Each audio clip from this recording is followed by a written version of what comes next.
Today's recipe கடலை துவையலும் கஞ்சி சாதம். ஒரு கம்ஃபர்ட் ஃபுட் அது. ஃபஸ்ட்டு கடலை நல்லா வறுத்துக்கணும். அதில் பூண்டு, காஞ்ச மிளகாய், புளி, மிளகு, கொஞ்சம் உப்பு போட்டு ட்ரையாக அரைச்சிக்கணும். தென் கொஞ்சமாக தண்ணி விட்டு நல்லா ஒரு சுற்றி வைக்கணும். அதுக்கப்புறம் காஞ்சி வடை இருக்கக்கூடிய இதுதான் அதுக்கு தர டேஸ்ட்டே. இதை நல்லா வறுத்து ஆற வச்சுட்டு அதை அப்படியே அந்த ஜாரில் போடணும். கொஞ்சம் ஆறின பிறகு இதையும் ஒரு சுற்றி வைக்க கடலை துவையல் ரெடி. இதுக்கு கஞ்சி சாதம். அரிசி ஊற வச்சுட்டு ஃபஸ்ட்டு கொஞ்சம் துவரம் பருப்பு நல்லா ட்ரை ரோஸ்ட் பண்ணி எடுத்துக்கணும்.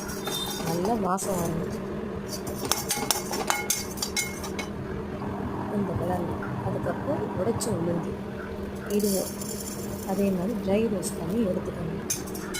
இதுவும் நல்லா வாசம் வரணும் வறுத்து எடுத்துக்கணும்.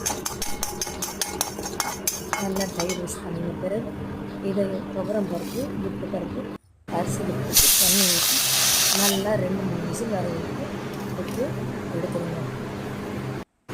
அதுக்கப்புறம் கொஞ்சம் கிண்டி நல்ல சுடு தண்ணி வச்சு ஊற்றிட்டு கொஞ்சம் தலை எடுத்தீங்கன்னா கஞ்சி சாதம் ரெடி. இப்போ கஞ்சி சாதத்துக்கு கடலை துவையல் சூப்பராக இருக்குது. இது இப்போ வெக்கேஷன் இல்லையா, ட்ராவல்லாம் நல்லா போயிட்டு வந்து வீட்டில் வெஜிடபிள்ஸ் இல்லை என்ன சமைக்கிறது அப்படின்னு தெரியலன்னா இந்த ஃபுட்டு ட்ரை பண்ணிட்டேன்.